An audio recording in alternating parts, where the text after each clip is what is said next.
Welcome to the show, Patrick Kenney. I'm happy to be here. Said let's go party in Scottsdale, honestly. I think similar to you guys a little bit. Rico suave, jet black hair, looking guy in a suit.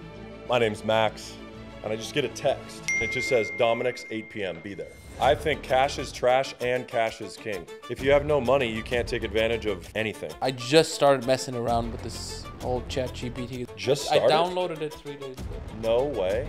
Let's become an entrepreneur. I don't think most people actually understand what it takes where you don't even know where your next check's coming from. There's only so many content creators you need. There's only so many actors you need. There's only so many athletes you need. You can't feed a whole generation. But all of our degrees are being inflated because his kid and his kid and his kid and his kid and his kid and the next generation are all getting degrees now. My son's gonna be 5, right? Leo's gonna be 5 in a couple of weeks. If he asked me something, I said, I don't know. He said, ask ChatGPT. Oh, this is good. Oh man, they look. Well, we've never gotten any gifts. Everybody's so cheap. Eddie Lack, listen to that, you cheap. This is why I made that decision. Oh, I met Taylor. I was coming out here for a girl, not business. Makes 2 of us. Yeah, see? Either I've met 2 of the most genuine, amazing people of all time, or I've met 2 scammers. I don't know which. And I got to figure out by giving them money. So what made you do it? The view. The view. And I had one person one day ask me a question that pretty much changed everything from a business perspective. What do you charge? I mean, seriously, the rest is history. It's kind of crazy.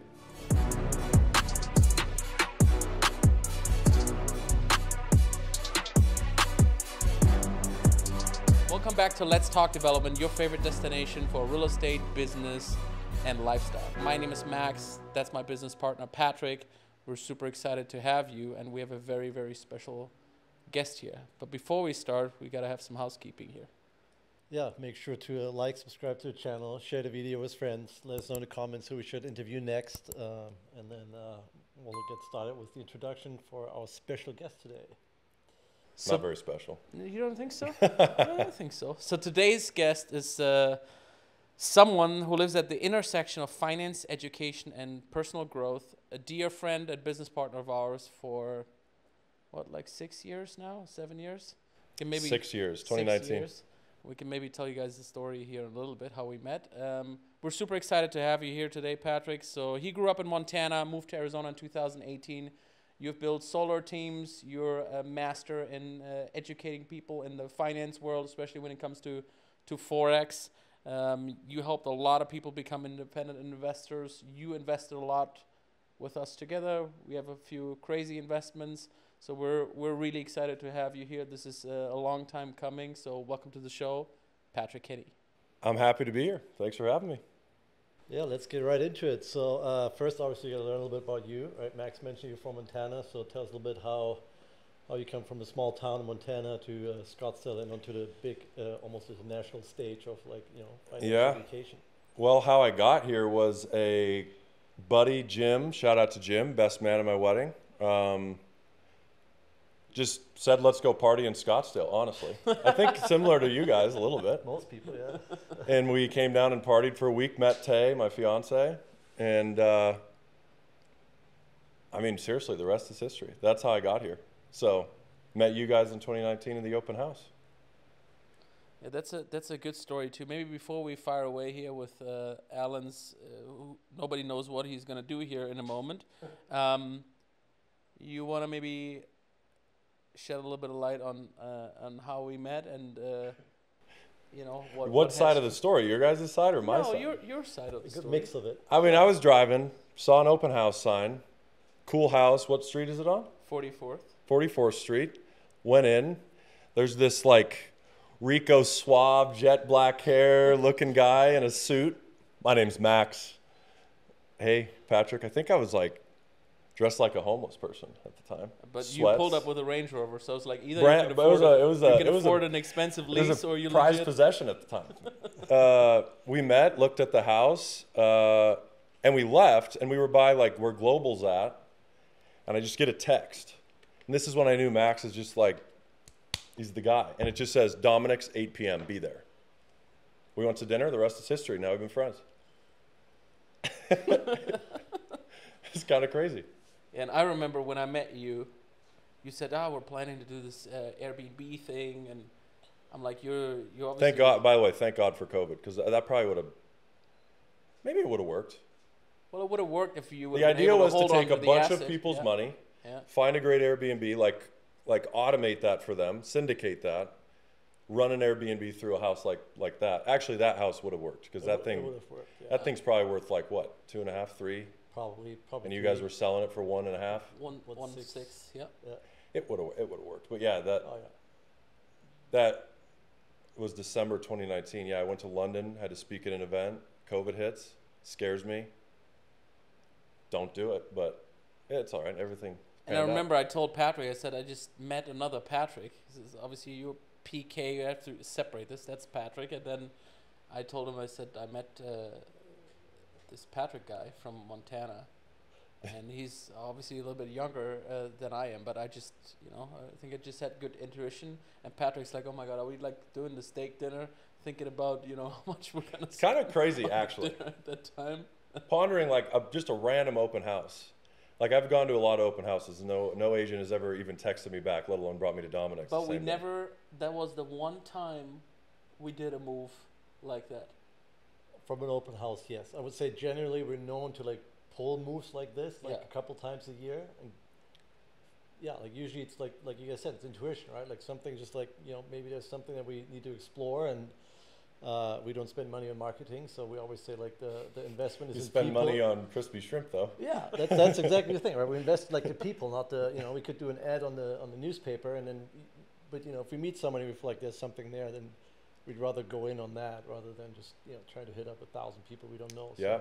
So, good intuition on both sides, and here we are 6 years later. And I don't know. I think it worked out better for me than you guys, but you guys got the cool stuff that you let me be a part of, No, I think this is a friendship first and foremost. I'm talking about investment side. the all this stuff. I'm sure we'll talk about it, but yeah, a lot of stuff has grown off the Dominic's dinner. Shout out to Dominic's Steakhouse, solid place. All right, Alan, what are we gonna do now? I see something here. I don't know. Whatever you. Alan's he's like fidgeting over there. He's so excited. Oh God, I've seen this on the show. I feel like It's kind of the. It's kind of crazy. Alan's famous. Oh God, this every time. Not every time. I'm trying to guess. Depending on the. If we can't spell it, we can draw it. Maybe I'll draw. That's what Leo does. He can spell it, just draw it. Yeah. Make sure your markers work. Double check. Yep. Check. Okay. Oh, there's no eraser on mine. Okay. So the game is agree or disagree. Okay. So I'm gonna say a statement. You can put agree or disagree, and after that you can kind of chop it up depending on what other people say. So first statement here is the 4-day work week should be the new standard. All right. 3, 2, 1. A little bit smaller, please. Agree. Okay. Agree. That's the younger generation. Yeah. If I have an option to work 4, why would I work 5? I'm not saying I do it. I'm just saying. But do you believe in it? Do you think you can be successful only working 4 hours a week? That wasn't your question, right? 4 days a week. Was your question, can you be successful on 4 days a week? No. It says the 4-day work week should be the new standard. That's the statement. I just think, okay, in corporate America, basically you're de-incentivized to work hard. Not in our world. But if I get my task done, I get a new task. So I decide not to work as hard. I kind of like go on autopilot. So if we'd give them just 4 days, maybe they'll work a little bit harder. It's my thoughts. It's a thought. And they're rested a little bit more, you think? Yeah, and I do also think the 4 days should be Tuesday through Friday. Just give them Monday off. Nobody wants to be there Monday. Everybody's happy on Fridays. Making some fans here. Yeah. Get some fans too. I think this question is hard for us. That's why when you said that, I was instantly. I think we're closer to an eight-day work week than a 4-day. I'm desensitizing myself from entrepreneurs don't have a work week. Yeah. Investors don't have a work week, But people that have a work week, I think they're going to be more productive 4 out of 5. That's just my answer. That's why PK is the smart one here. Can you grab me a tissue for an eraser? This one doesn't have it on the back. Oh, not the side. I'm the one that's Yeah, I don't. creating have great any work-life risk. balance for my Oh, good. fictitious Everyone. employees. That's okay. Oh, here. Just in case we get emotional here. About the 4-day work weeks. All right. That's the second question. The second statement here is waking up before 6 a.m. is overrated. 3, 2, and 1. Disagree, agree, disagree. You don't want to agree here, okay? Well, it's different lifestyles. I don't think it has anything to do. I mean, what's the difference? If you work So 12 just to be hours- clear, he didn't say, do you like it? No, but that's my point. Like if you work 10 hours a day, it doesn't matter if you start at 6 or at No. 9. Correct.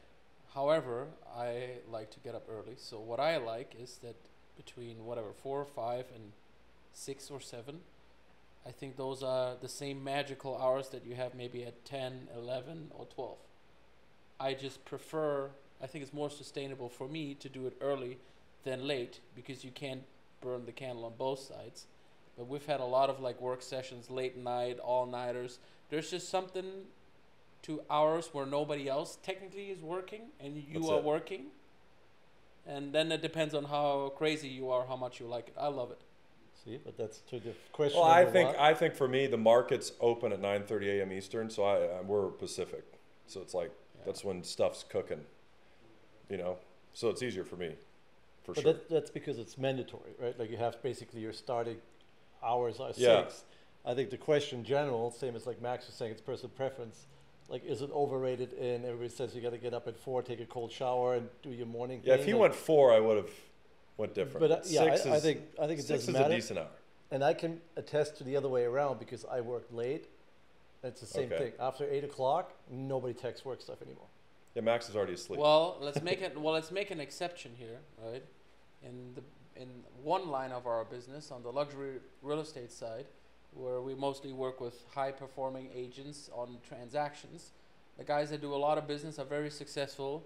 You can text them at 10, 11 or 5, right? So there's that part of the Yeah. business where and they're used to us responding to, you know, that's why it's nice. We have one that's a little bit earlier, one's a little so technically we're cover almost 24 hours. So there are, Patrick's right, usually not much happens, but there are times and deals and circumstances where that's just normal. Yeah. Yeah. We have this all the Same time. as morning, right? Like, Yeah. look, on the construction side, I get the first text usually at like close to 5 o'clock. Yeah. That's when I get the first text. That's when guys show up at job site. So, but I think that's in general. I think it doesn't matter if you wake up at 5 or I agree. No, I met If you one get your guy hours. that his work day was about 2 a.m. to 10 a.m. Like he lived in the U.S. Yeah. He was a night owl, and it worked for him. It's whatever works for you. I don't think it's like agree. I don't know if there's a direct or if there ever has been a study. I don't think there's a direct correlation of getting up at 4 or 5 or 6. I think and it's the amount success. of hours. Yeah. I think it's the hours, and I think it's getting a little bit of this power and fuel from working when somebody else is not working. Oh yeah, separation, like Labor Day. Yeah, that too. Like they make a day for. Or working on a plane, or working on a beach, or whatever it is. We do this all the time, so I think it's great. It's great.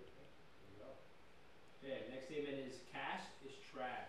You should always be invested. God. Cash is trash. You should always be invested. I mean, technically, Disagree. Disagree. You could go either way on this one, I depending on how you interpret the question. was gonna do AD, but I had to choose I one. mean, you need cash to be able to invest. I the think cash opportunity. is trash and cash is king. Yeah. Yeah, If you have no money, you can't take advantage of anything. You Yeah. can't take advantage of any opportunity when you have no cash. So it's trash otherwise. but then if you have cash, obviously that cash is ideally invested. But then there's also a point to having liquidity to be able to pull the trigger on investment opportunities when they come up, right? So I think it's a fine balance, but I think overall, more money should be invested than available in cash. I mean, I don't know. That's how we have been doing it. AI will replace most entrepreneurs than it helps. AI will replace more entrepreneurs than it helps. Will replace more entrepreneurs than it helps? Yeah. Wait, will replace more than it helps. Disagree still. Disagree. Agree. Why so? Disagree, I guess. I feel like, I mean, the more you talk to people, we just had a meeting with a very well-known interior designer, you know, a generation older than us too, that's already completely switching a lot of their design ideas and, you know, wording for stuff into AI. And I tried it, you know, we do spec homes, and I put that in there and give him 3 famous architects and a couple different design styles, and it puts out a full design plan. And Yeah. so I think it will replace a lot of people that right now think they will not be replaced. So I do think so.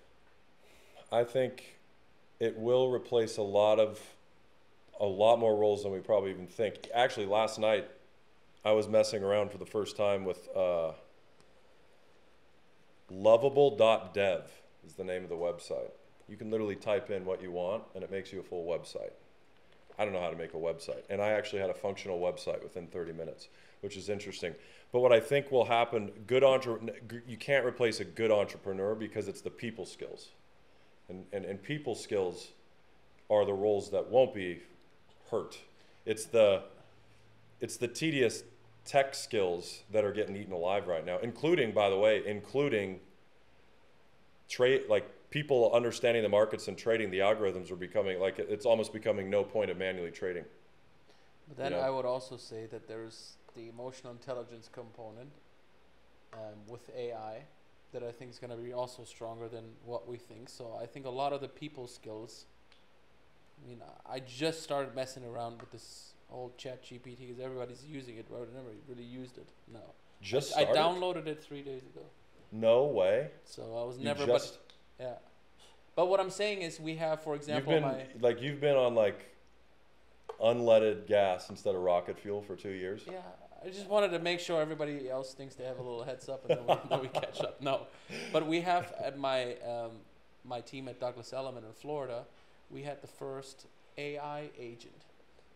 Her name is Maya. It's on the website, and if you, obviously that's just the beginning, but you can see the emotional intelligence component is becoming more and more relevant.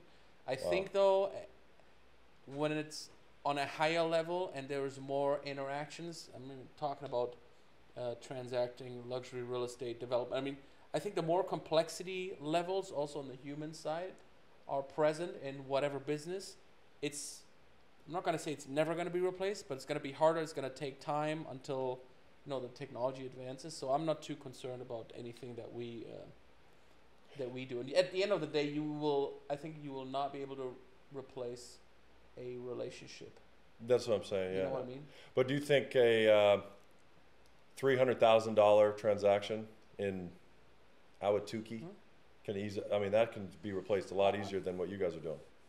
Yes, there's still a relationship there, right? I think there's still going to be a mix between it, but I think you're going to need a lot less people to get done what needs to be done, like, you know, transaction coordinators, title escrow. Yeah. Like I think those are the things that are easier to replace than maybe the actual salesperson, or to your point, the entrepreneur that you need to come up with an idea and do it.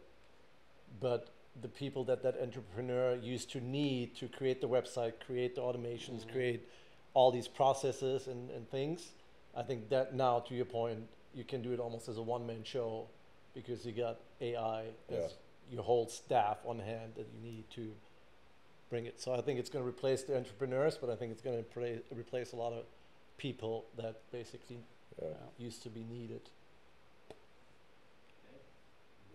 Okay. Most people are broke because of mindset, not money. Agree or disagree? Agree. I first agree, I think. Yeah. The podcast. I don't know if there's any explanation needed. I don't think this is very straightforward. Okay, there we go.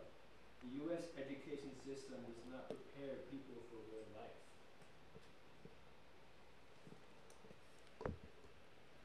Agree. Oh, okay. Going for some obvious ones here. Trying to give us a little breather in between. Yeah, I think he's surprised by all the Hey, the first one, how was that? the ones were broken up. I like it. Most people shouldn't start their own business. They're not built for it. Agree.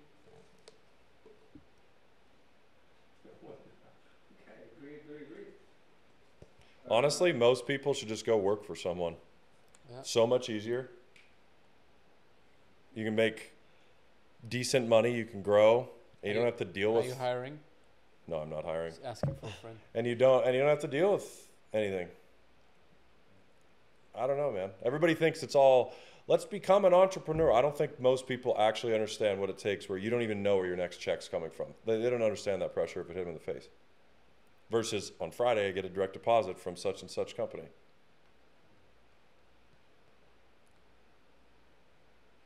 Okay. The next generation of millionaires will be content creators and not traditional business owners. Disagree. Why'd you say it out loud? Because I don't want to have their answer skew my... I thought you were ready with it.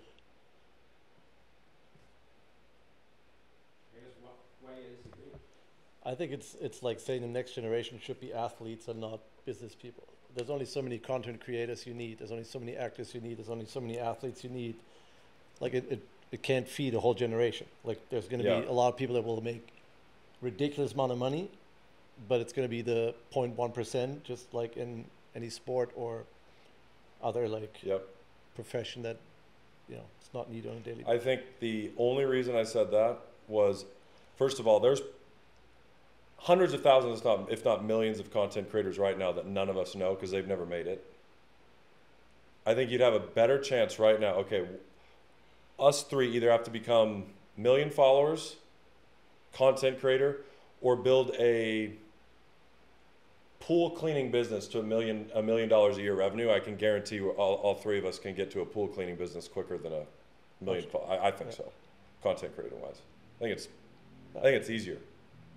Content creation is not all it's advertised as, in my opinion. Small group of people. Especially organic and sustainable, and keep it up. Yeah. They think it's just easy. Grab your iPhone, talk. No, it's not. I don't think it's like that very much. Okay, last one here. You don't need college to be successful. A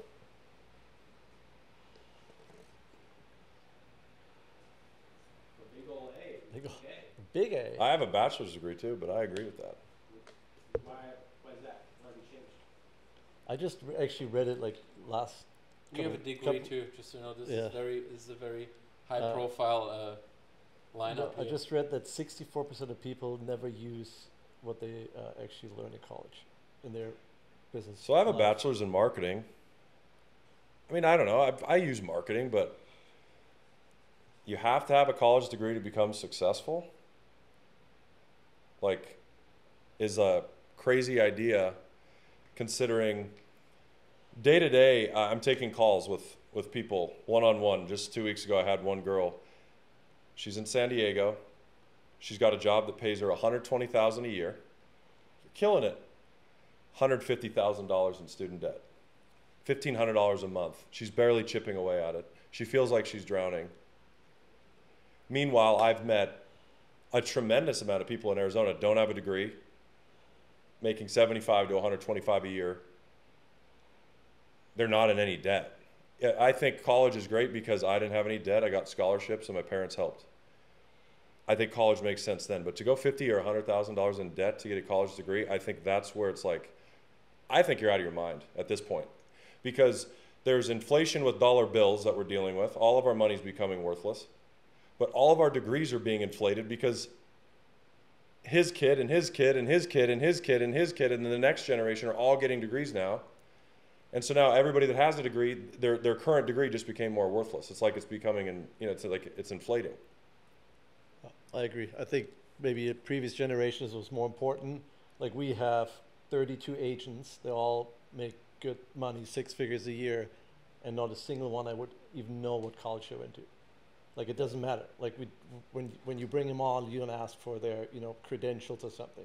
Like you meet the person, you hear the backstory, you got some references, and then you get them going. Like we never ask for anybody's CV or to like look at their like where did you go to college, what's your degree.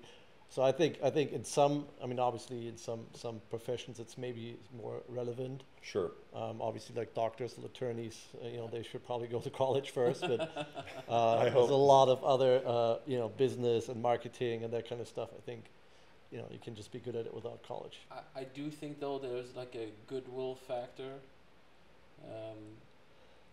that you can't really say when it becomes tangible.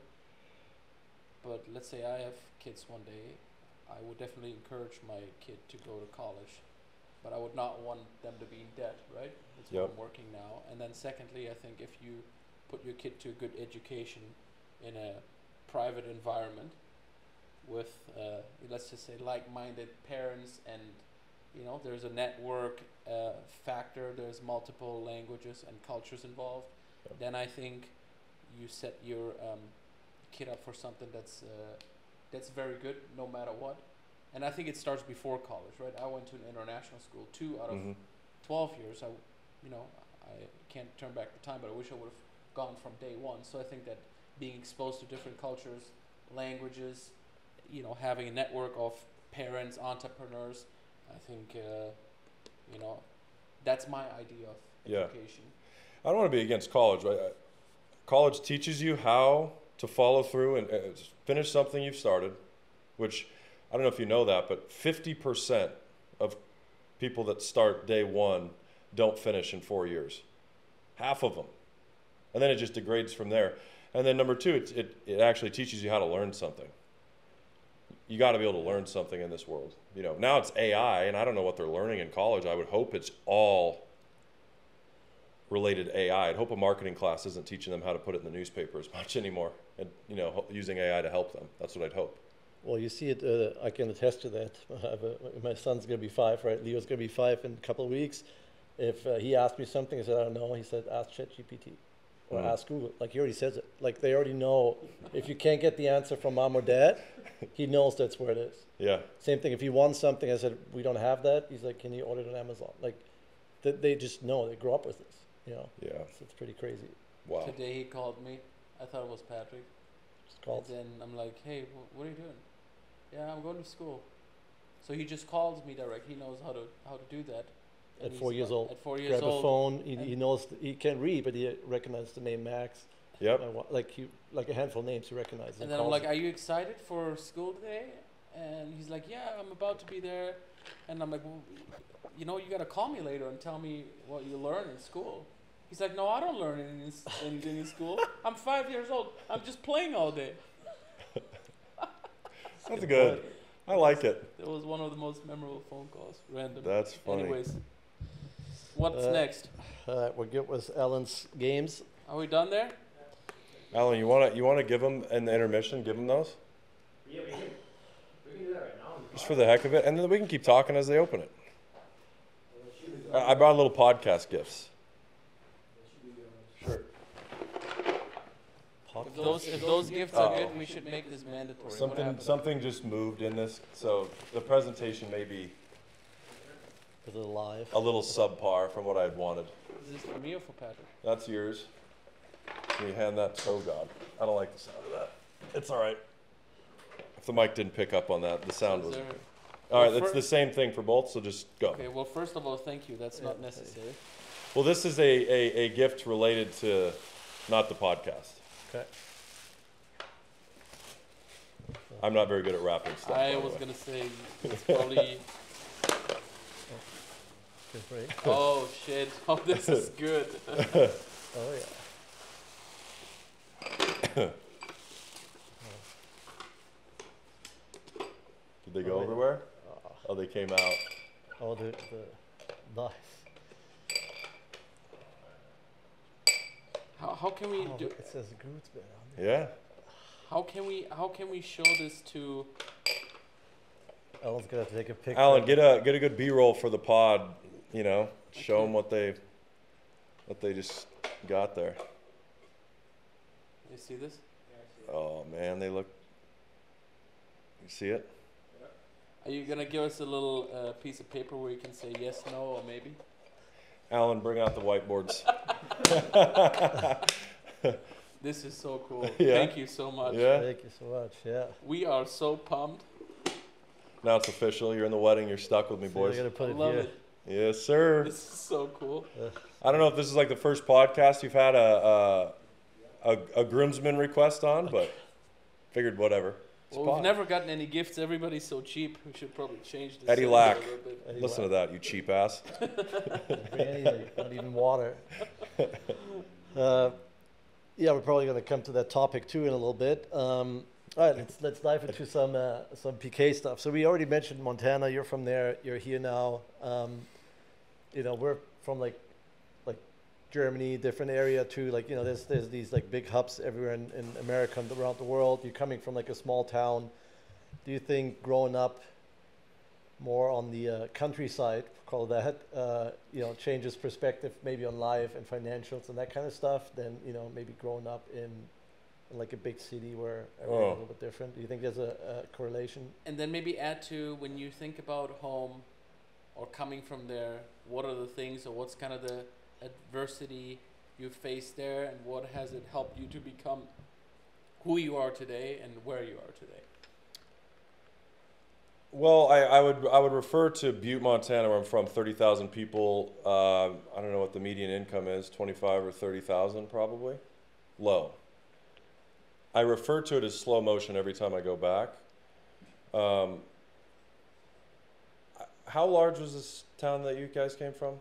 I mean, the town I'm from was like probably 60,000. Okay. Yeah. You think Like it's a huge, for me it was a huge culture shock here. I think here is just like go, go, go. I think like in Butte, the thing to do is go to the bars. Like, you know, you go to the bars, and I'm trying to say it in a way that's like not negative towards Butte, but yeah, you go to the bars, you drink, and you do the job, and you go, you know, you do it again. And coming out here, I think like it's just you meet so many different people. Excuse me, I'm getting choked up about Butte.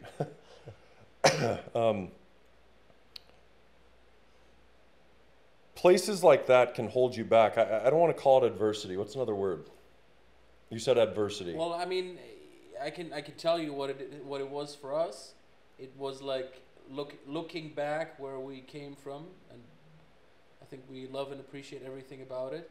I think that the biggest motivation, one of the biggest motivating factors still today, is the way we grew up and the place we came from. Yeah, Also I love similar to yours, not like with the bars, but you know, if we go back today, not everything, but most of everything is still the same. Yeah. Holding you back, but I think it's more like a how do you call these, like how do you call like these things? Slingshot? Slingshot. I feel like it's holding you back. It's holding you back forever, and at some point, you just gotta go. Yeah. And if you let go, it gives you so much drive, and that's what it is. At least for me or for us when we think back. That's why I asked you the So question. I think like the thing for me was, so when I left, I got an Airbnb in off Shea, North Scottsdale. And when I left with my car. My dad and I drove it in one day, the clothes on my back. I don't know anyone out here. I think I know four people. You guys weren't one of those four people at the time. I think I knew four people. And I show up and I'm at this Airbnb. My dad then flies home and I'm like, oh shit. Like you got to make it happen now. Because we got to remember, I went from going to college, living at mom and dad's, to getting in an Airbnb. Like, I'm alone now. Like, I'd never been alone. I think I had 8,000 to my name. I think it was somewhere around there. And the next month was the most I'd ever made. And it was just like you say, like out of your comfort zone, pushing the slingshot. Like, so I think that's kind of the biggest factor for moving out here for sure. It's just like the motivating factor, and it's like the fight or flight reflex early on. I think it's that famous, like, you become what the five people around you are kind of thing, right? Like here, the level of like business, drive, health, all this stuff kind of is a different standard, and you just kind of swim with the. That's exactly like driving a Range Rover in Butte, Montana. You're one of maybe two, maybe one. Like literally you're parked in the parking lot and people are like, whoa. You drive a Range Rover here, the valet guy takes it to the back because it's not cool enough for the front. Like not even joking, you know? So that sort of stuff, I'm not saying it has to be related to material items, but I was never exposed to any of that. And luckily I started making money like early enough to like, okay, learn what matters and what doesn't. But yeah, that 100%.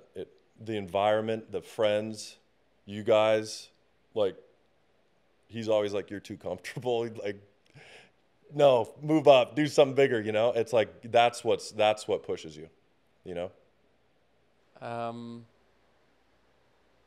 Do you feel like,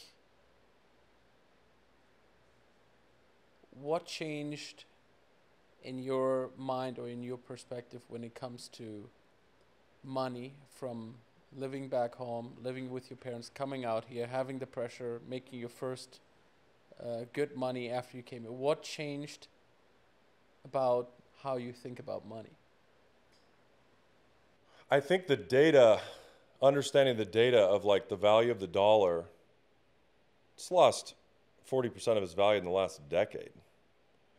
Like, we chase something that if the economy gets bad enough, they'll just print more of it. And so what this is what I do now, is I help people understand this. It's just like what I learned in Montana, at least growing up, is you hear about like retirement accounts, but it's like save. Like, it's sad, but everybody, if I say save for like someone listening to this podcast, like a rainy day, and it's like, after your emergency fund, why are we saving when the value of this, quote unquote, they teach us in school that the dollar cash is an asset. They teach you it's an asset. But what other asset have you found that's never gone up in history? Can you think of one? So that's what, like, as I've progressed, I've realized, like, you got to keep your money moving. It needs to be, I call it alive money, not dead money. So it has to keep moving. And I don't care what it is. I don't even care if it fails. My relationship with risk has changed. I don't care if it's a Palladium or I don't even know, women's like blouse on Amazon. I don't really care. I don't care he's not talking about precious metals here when he talks about No, Palladium the horse. I don't care what it is. I need to keep it moving. So for me now, it's like, as long as the like quote unquote emergency fund and basic expenses are paid, where is my next move? That's how the relationship has changed with money. Versus in Montana, it's probably like, how much of this can I save and hold on to? Because that somehow makes me feel good, you know? I feel like also it's because I think the Montana comparison is similar to what we talked about Germany. It's also, I feel like here it's a little bit more you live to like people work, like the work part, the making money and the status symbols you get from it are an important part here, and probably in other big cities, New York, Miami, Los Angeles. And then if you go in smaller towns or different countries, it's very different.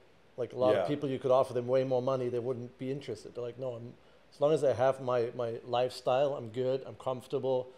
And so I think that's also again ties into like your circle, like who you hang out with, kind of where your journey goes. I guess that, and I don't know how it is for both of you, and maybe sounds stupid, but I have always my Instagram is full of these like quotes and all this stuff. I strongly believe there are people that are just built different, and you know it at some point, and either you go for it and you do it, or you don't. Yeah. Right? I always felt like we were kind of trapped and we were built for something different. We've done a lot of things together, but we always knew, or we were naive enough to think we would know. Maybe we were just imagining or visualizing that we're made for something that is a lot bigger, and it has nothing to do with the place that we are. Until now, looking back, it makes sense. But you know what I mean? Like, you gotta be built different too. You just coming here doesn't, you can be here, but if you didn't have I'm not suggesting I'm not suggesting you move from Montana and you come to Phoenix, you're just gonna make it. Yeah, you naive is the best word. Like, I think all of us at one point were like just ignorant enough to believe we could. Mm-hmm. Like, we didn't know, let's like figure it out. Like, you guys always talk about that first house flip you had over on Camelback and Scottsdale Road. You didn't know what the hell you're doing. You met your contractor in the Uber. That's inspiring to me, because it's like, you just have to slowly build, and that's just through relationships and people, and you just slowly make it happen. Yeah. But most people can't get out of their own mind's way. They psych themselves as to why they won't have success, whereas I think us are thinking like why we will have success, why this will work, and why why we can do this sort of thing. And like not accepting like temporary setbacks, right? It's like a little bit of a sink and float. Like you try it, and if it doesn't work, we're all the same way. We're like, all right, let's get on the next thing. And exactly. Not like, that's okay, the relationship. I tried. That's the relationship with risk that I was saying. Because risk is also like if a business doesn't go right. I mean, I had a fairly major business not go right in the last few years in the solar industry, and that was, in some people's eyes, could be seen as like a setback. But my relationship with risk is I know I can always get to more, whether it be through the markets or through building different businesses or technology. And you guys are willing to invest in something that might lose because in the back of your head you're like, I can just go make more. Whereas I think the reason a lot of people don't invest, don't start the business, don't make the leap is they're worried about if I lose that, can I get more? Yeah. I don't think you guys are ever wondering, can I go get more? You have the skill set to go get more now. So I'm willing to take that risk. Well, not in the beginning, right? I think that gradually that confidence gets built by obviously setbacks and successes. And I think the more barriers you overcome, the more successes you have. You're like, okay, well now after going through this, there's nothing that can stop us. And then you add that component of, a very close circle of friends and strong support from family, and we do everything together. And then there's literally no limits or no setbacks that could ever, cause us to quit. So, jumping back to your early days again. Like, so when you made the decision, all right, I'm going out there. Like, what were your thoughts? Were you like, all right, I'm gonna break out of this situation, and like, what A made you believe you can do it, and B, how did you pick kind of like what you were going to do to get out of it? Like, how did you make those decisions? Because obviously, you didn't know that day you got in the car, you didn't really know how this is going to work out. Shoot, man, And maybe firstly, what is there a certain event or something that if you could pin down one thing where you're like, okay, this is why I made that decision? Oh, I met Taylor. I was coming out here for a girl, not business. It just happened to work out, But makes two of us. Yeah, see, it was that. I mean, that's real. It wasn't like, oh my God, Phoenix is business. I mean, what can you learn in 1 week of being out here other than Old Town's fun as hell? Like, what can you learn? So, like, for me, it's like, oh, for me, it was Tay. But even the day that I left, like, I was trying to get my mom to convince me why I shouldn't go at 4 a.m. in the kitchen. And she was the one that didn't want me to go. And she was the one that's like, you have to go try it. You have to go try it. And then we had an Airbnb for a couple of months. And then you just kind of like, I can't teach it. Like, I don't know how you just figure it out. It's like your first major real estate deal. You just start to figure it out. I started to figure it out, and I'm like, oh, when my back's against the wall, when I've got nobody to call, when I've got nobody in my corner, that is the time that I perform the best. Not when I'm sitting in a comfortable environment, I don't have a bunch of bills, I'm splitting with other people, I don't have a lot on my plate. That breeds comfort. When my back's against the wall is when I perform the best. And that's happened timeless times for me where it's like, I've had a major business setback, I've had whatever, lawsuits, the whole list. And that's when I've really started to go. So it's that pressure that, pushes. And what was the first, you said once you came out, it was basically the most you ever made. Like, how did you get started once you came out here? Like, what was your first, like, all right, now I'm here in that Airbnb, I gotta get going. It's funny you asked that. I was telling this story the other day.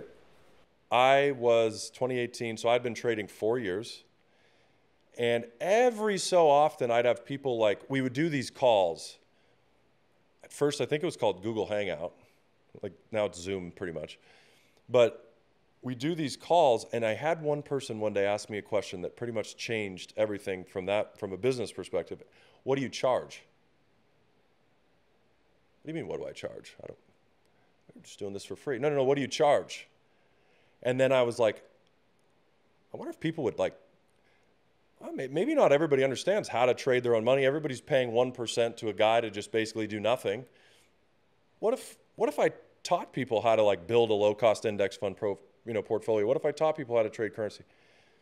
And so that's like what I did. And then that first month, I think it was like $30,000 in invoices paid.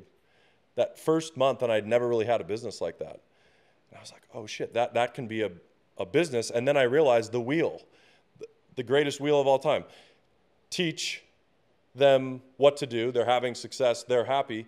Take some of the money they're paying you and do it for yourself. And then this whole wheel starts to grow. And pretty soon then you can expand into real estate, or what I'm most excited about, restaurants, like stuff like that, you know? And then you can let these little drips start to come in.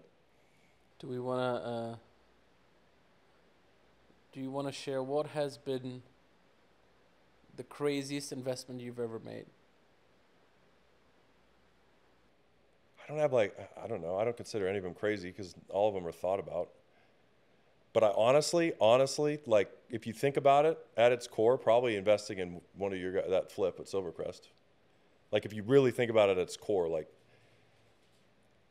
either I've met two of the most genuine, amazing people of all time, or I've met two scammers. I don't know which. And I got to figure out by giving them money. If you think about it, I mean, every other investment, that's the only one that I kind of go in blind. I don't know how to flip a house. I don't think I got a contract. Like I think I wired the money prior to. You sent the money before there was a contract. But I think the reason I did that, I think there's a missing I think you had told me it was filled, and I wouldn't take no for an answer. You were like, no, it's like something along the lines of like, yeah, we already allocated for that one, and I just said, screw it, I'm sending them money. Yeah. For some reason, I'm like, they're not bullshitting me. But if I think about every other investment, and of course, other things I've lost money on, but I spent time studying it. That one I did zero due diligence, other than like looking at the view and saying like, I get the vision. How much due diligence did you do on your horse investment? Well, none. But the relationship. But the relationship is there, and I knew that I wasn't like, you know, the relationship is there at that moment. But I mean, on that house, it's like you got to remember. I think it was like July of 2020, maybe. Yeah. So here's what happened. I met you in December. We didn't really talk. January, February. February, I go to London. I mean, you had done you guys had texted a little bit, but nothing like crazy. Then I come back, and you're like, I think reached out, maybe we went to lunch, like come check out this flip. I still don't know you guys. Like that's why I'm saying that's kind of like, I mean, it's not like it was like life or death money, but it wasn't a small sum of money. So it's like, I don't know, you know. So what made you do it? The view. The view. The view.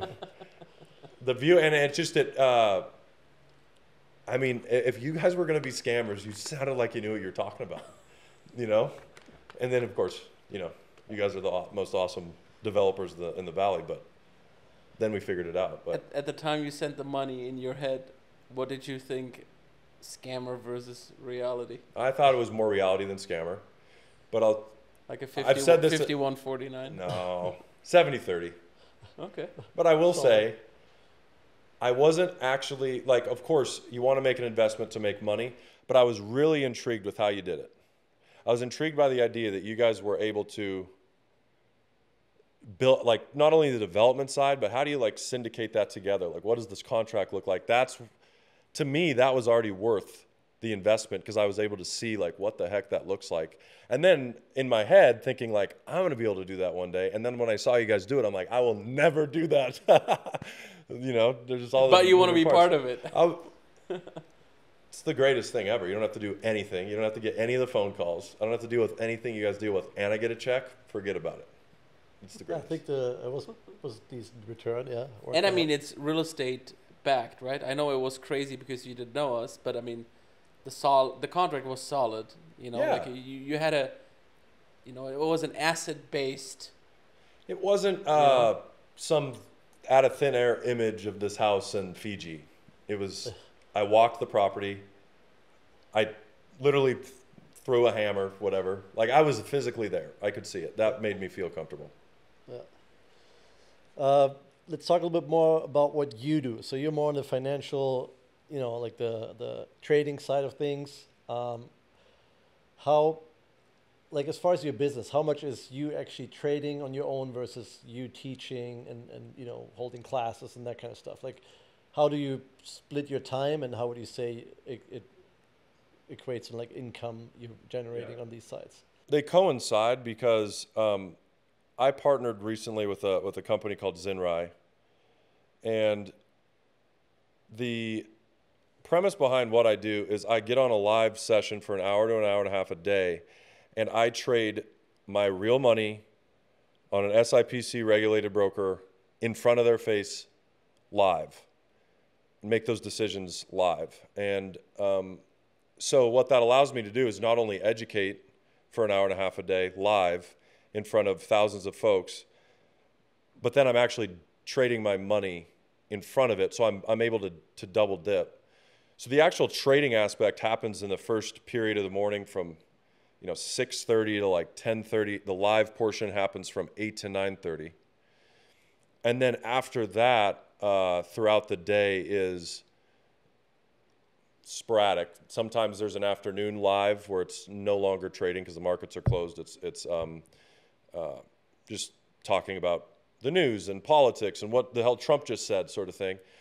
And then the other portion is one-on-one conversations where, with our Zinrai clients, I'll have a conversation with, and that's where everything changes for me, because it's like, for this guy here, and this is real stories, for that guy here, he's got 800 in debt, 4,000 in cash, and he needs someone to help him figure out, like, he's 40 years old and he needs to figure it out. This one's 150,000 in student loan debt at 20. And then this one's from Thailand, living in a 5,000 square foot penthouse with 2 million in cash sitting, and he doesn't actually know how to invest his money. And he's gotten here and this far. So they're all on these different wavelengths, and these are 30-minute calls where I can really get to know them. And what that allows me to do is then create, not like action plans that they have to follow, but give them sort of what I would do. But then also that kind of lets me create from a content perspective on my YouTube, like the ideas of what people might want to talk about, what they want to see. So that's what my day-to-day looks like. And, the most fun part for me, though, is like, I love technology. So like this last 8 years, I mean, you guys already know this, but I built trading softwares, and that angle of the business has been fun. Not that it trades for people, it helps people. And then now I'm doing an analytical software that we're building out, helping people track their stuff, kind of like tracking your macros, but for trading, and that's super cool because anybody can do that. So yeah, it's fun. That's what I do on a day-to-day. So what's the outlook for that? What's the game plan with the partnership that you just mentioned with Zinrai for the next 2, 3, 4 years? Yeah, I think the technology is a huge piece, because we're so reliant on technology and everywhere else. Building technology that can help aid traders is really important. We have our first massive event in the Bahamas, October 23rd or something. So that's fun. We just launched in June. We're about 8,000 clients now, and the goal within the next 12 months is 100,000 clients, and it's just the goal of growing that globally and making financial education more accessible to the average person, and then also helping people that already are invested, because that's a lot of people that are currently invested. They've got an IRA, a 401, they've got all this stuff, even a traditional brokerage, that they're paying some guy 1% on. So on a $100,000 portfolio, not a big portfolio, they have $1,000 a year they're paying this guy. Even if the portfolio doesn't grow, the next 30 years they're going to pay him 30 grand. Or they could learn to do that themselves and save 90% of that. And that's like, I had a crazy kind of like moment that happened last year where I sat for 6 months and really was like, what angle am I going to take? And I actually got all the paperwork, applied. I was going to get my series license. I was going to manage money. That's what I was going to do. And I started to read this, and I'm just like, oh my God, like these guys don't get taught about anything related to the markets. They're getting taught about the law of 1987 and the bond market and this and that related to laws. And then they get 1% to put your money in a low-cost index fund that you could have done yourself had you had the right knowledge and education. So that's what fires me up, is to make that more accessible to more people, that they can do that themselves without relying on some guy in an office they talk to once a year. So what's your like mid long-term goal? And it's like, you want to keep staying in that space? Do you want to be more active yourself in the trading? You still have like something completely different on your horizon at some point, or like where do you see PK in 5 or 10 years from now? Man, if I don't get to 100,000 YouTube subscribers, like that's like outside of making sure the students are set, that's all I care about. I need to get to 100,000 subscribers. And I don't care how I got to get there. So we got to put this link in here. I got to make more big time YouTube videos. But, the last 10 years, like everybody looks at like, oh, his investment here and there. But the one thing that I do the last 10 years is I really enjoy the markets. I enjoy trading my own money, and I enjoy showing others how to do the same. And I can't foresee in 5 years, 10 years that changing. That's just what I enjoy doing. The question will become, will I manage money one day? And I don't know that. But the more I studied it, the more I saw the reason why so many money managers actually got rid of their license because of that. And because, number two, once you do that, you can no longer be me. I can no longer go on YouTube and talk about it. I can no longer go on Instagram. I got to delete all socials. And you just have to go sit in your Kermit hole and call the people you know with money and say, let me do nothing, basically, and put it in the S&P 500 and get 1% on you. And the reason I say that is because 95% of money managers and hedge funds do not outperform the S&P 500. So if that's the case, you might as well just learn how to put your money in a low-cost index fund like VOO or the total market fund VTI or QQQ and do nothing. And so the more I can push that out, the more impact I'll have on, again, like the average person. I'll throw in one question real quick, random. What are your thoughts on Dave Ramsey? Well, I've called myself the 29-year-old Dave Ramsey before, self-proclaimed.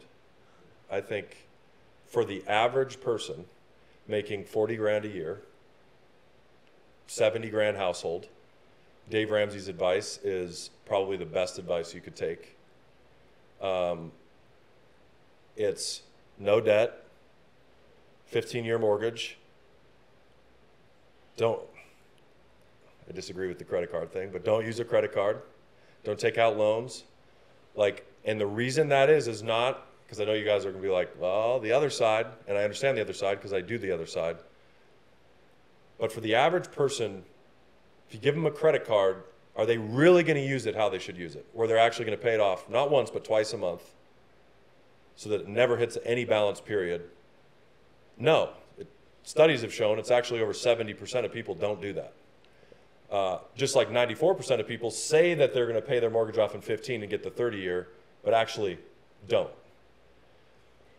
So for the majority, I agree with Dave Ramsey. On the flip side, like on my house in Scottsdale, I have a 2.7% mortgage.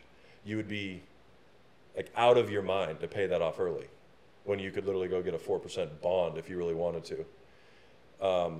And then, if you're using it responsibly, I think credit's a phenomenal tool. You have to have credit in many ways.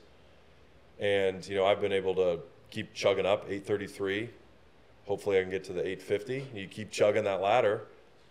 And at one point it doesn't matter. Once you get above 8, it doesn't really matter. But like that can be helpful for a house, I would say not a car. I don't think people should finance vehicles. The average person doesn't understand how to move that money.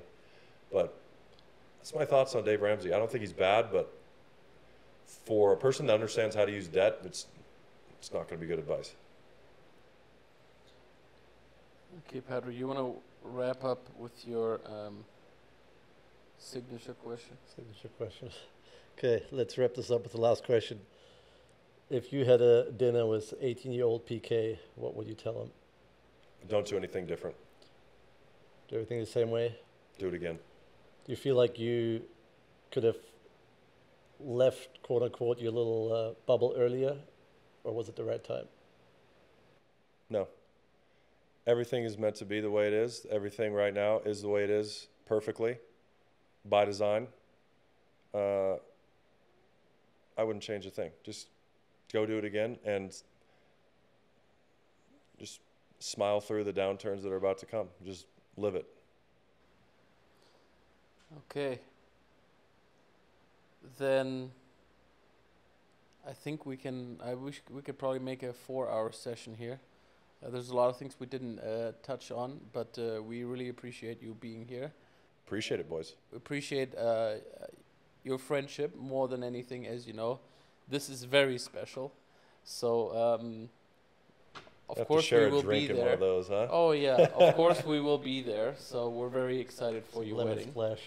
I didn't realize you had them displayed over there. Yeah, we can still do lemon splashes in a rocks glass. That's fine. Yeah, of We have course. to. And then those rocks there, you freeze those so that doesn't water down your drink. Oh yeah, Yeah. I love it. Well, everyone, thank you so much for joining today. I hope you learned a lot. You enjoyed it, and yeah, as always, Patrick, you do your outro. Make Ellen happy here. Make sure you like, subscribe, comment, share the video. You find us on Spotify, YouTube, Apple Podcasts, and everywhere else. Thanks We'll put the link. We'll put the We're link gonna for put the PK. link in. Make sure PK gets to 100,000 subscribers. Yeah, if you guys all subscribe, allegedly I get to 100,000, so make sure you do that. Let's do it. And, See you guys on the next one. Thanks. See you soon.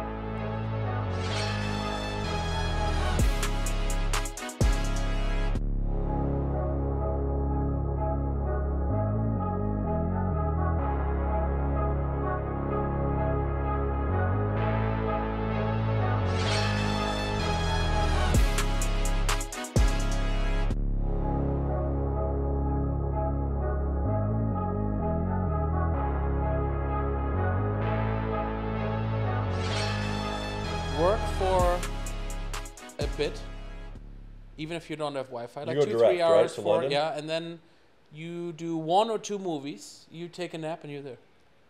It's very easy. You can't possibly sleep, can you? On a plane? I do, yeah.